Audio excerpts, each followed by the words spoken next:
ये जो मेरे हाथ में नोटों की गड्डी आप देख रहे हैं, ये नोट नकली हैं, काश ये असली होते। खैर, हम आपको ये बताएं कि दिल्ली का बाजार टटोलने में हमें यह पता चल चुका था कि नकली नोट की खेप आती है तो कहां से आती है। जी हाँ, लेकिन हमें यही नहीं रुकना था। हमारी अगली मंजिल थी बिहार, जहां नकली नोटों के नेटवर्क का एक बड़ा अड्डा हमारा इंतजार कर रहा था।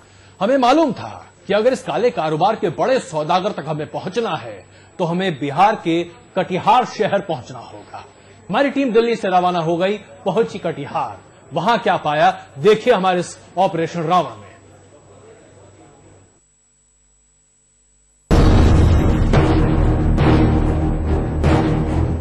दिल्ली में तो इस कारोबार की छोटी मछलियां मिल रही थी। हमें तलाश थी घड़ियालों की। नकली नोट के सौदागरों की तलाश में हम दिल्ली से कटिहार पहुंचे, पर मुश्किल ये थी कि हम उन्हें ढूंढे कैसे। दिल्ली के दलालों से उनका पता तो दूर की बात, नाम तक मालूम नहीं हो पाया। हम लोग नकली नोट के सौदागरों की तलाश में कई दिनों तक शहर की खाक छानते रहे।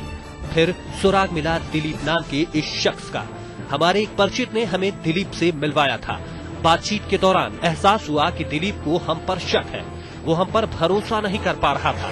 उसे शक था कि हम लोग पुलिस या मीडिया के आदमी हो सकते हैं, इसलिए खुलकर बात करने में उसे हिचकिचाहट हो रही थी। काफी मशक्कत के बाद उसे हमने भरोसा दिला दिया कि हम असली ग्राहक हैं। शुरुआत हुई सैंपल नोटों से। कटिहार के एक होटल में ही दिलीप नकली नोटों के सैंपल के साथ हमारे पास आया। 500 और 1000 रुपए के नकली नोटों के नमूने थे। नोट देखकर हम दंग रह गए।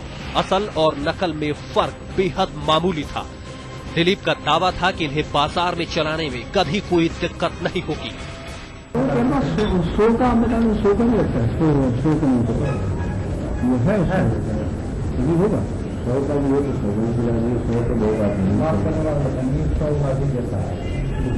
वैसे वहाँ लग्जरी भी आदमी लोगों चल जाएगा अगर हो तो उसके लिए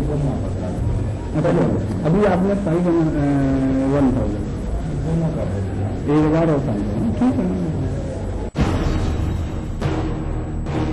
दिलीप ने हमें 10,000 के नकली नोट सैंपल के तौर पर दिए और सौदा तय किया 1,40,000 रुपए के नकली नोटों का।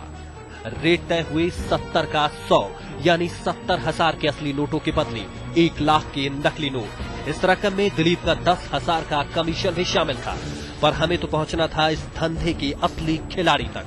हमने दिलीप से उस शख्स से मिलने की ख्वाहिश जताई जिसके लिए वो काम करता है, पर दिलीप इसके लिए तैयार नहीं हुआ।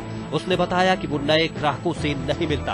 हमने उसे दलील दी कि हम उसे इतनी बड़ी रकम देकर कैसे निश्चिंत रह सकते हैं, लिहाजा हम उसके पीछे पीछे उसके बॉस के घर तक जाएंगे। पर दिलीप ने कहा कि अगर उसके बॉस को शक हो गया तो वो किसी को नहीं छोड़ेगा।